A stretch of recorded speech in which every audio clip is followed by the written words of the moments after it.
Zaheer Niazi extra के मुअज़्ज़िज़ दोस्तों अस्सलाम वालेकुम। नाज़रीन ग्रामी, जैसा कि आप जानते हैं कि भारतीय फिल्म ही से अपना घटियापन दिखाते हैं। आए रोज इस्लाम और मुसलमानों के खिलाफ फिल्में बनाई जाती हैं, मगर इस बार इन्होंने यहूदियों को भी आग बेगोला कर दिया है। बॉलीवुड ने तारीख से जुड़ी एक ऐसी फिल्म बनाई है जिसकी कहानियों ने यहूदियों के दिलों पर जलती पर तेल का काम किया है। आखिर इस फिल्म में ऐसा क्या दिखाया गया है, इस पर बात करने से पहले आपसे इतनी सी गुजारिश है कि इस वीडियो को शुरू से लेकर आखिर तक जरूर देखिएगा, अपने दोस्तों के साथ भी शेयर जरूर कीजिएगा। नाजरीन गिरामी, अगर आप हमारे चैनल पर न्यू हैं तो हमारे चैनल को सब्सक्राइब भी कर लें और साथ में बने बेल आइकन को भी दबा दें। शुक्रिया।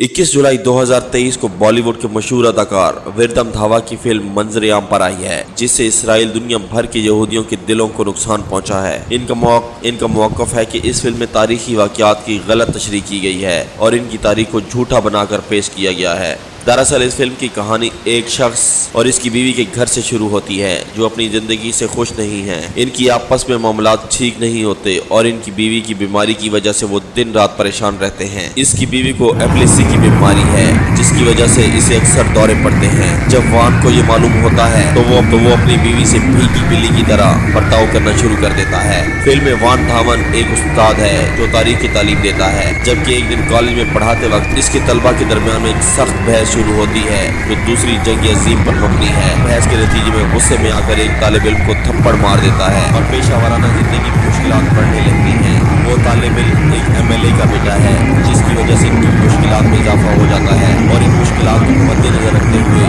इसकी बीवी जानवी ने मिलकर फैसला किया कि वो सब कुछ छोड़कर यूरोप का सफर करेंगे।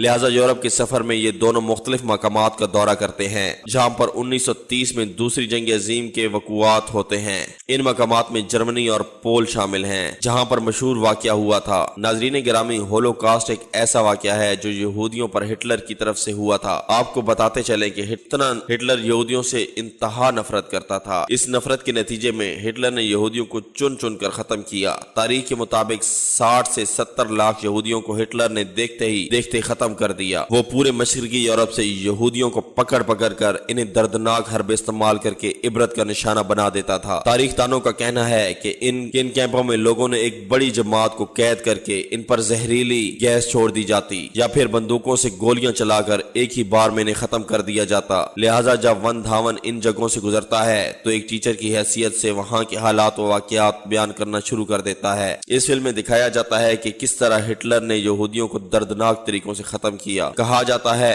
कि हिटलर ने इन लोगों के लिए मखसूस लिबास तैयार करवाए। पहले इन यहूदियों को वो लिबास पहनाते, इनके बाद इनको कैंपों में कैदी बना लिया जाता। वारन और जानवी भी खुद को अब इन्हीं लिबास में दिखाने की कोशिश करते हैं और कोशिश करते हैं कि वो सारे हालात वाकयात इन यहूदियों से गुजरे अवाम के सामने रखे जाएं। ये वो अल्फाज हैं। इस फिल्म में एक ऐसा डायलॉग भी बोला गया है जिसने यहूदियों की रूह तक को झंझोड़ दिया है। वो डायलॉग है, हर रिश्ता अपने ऐश के लिए है, जिन्होंने यहूदियों के दिए हुए जख्मों को फिर से ताजा कर दिया है। आखिरी कैंप में तकरीबन 11 से 12 लाख लोग शामिल थे, जो हिटलर ने पोलैंड पर कब्जा करने के बाद बनवाया था। ये खास तौर पर यहूदियों के लिए तैयार किया गया था। इस कैंप पर आश और एक दूसरे कैंपों में फर्क ये था कि इसमें सजा देने का अमल इस कदर दर्दनाक था कि वाइट के करीब यहूदियों का कत्ल किया गया। ईश आपके अभी रोंगटे खड़े हो जाएंगे। इसमें पूरे यूरोप से जहां जहां हिटलर का कब्जा था वहां से यहूदियों को पकड़ कर लाया जाता था। इन कैदियों में बच्चे, बड़े, बूढ़े,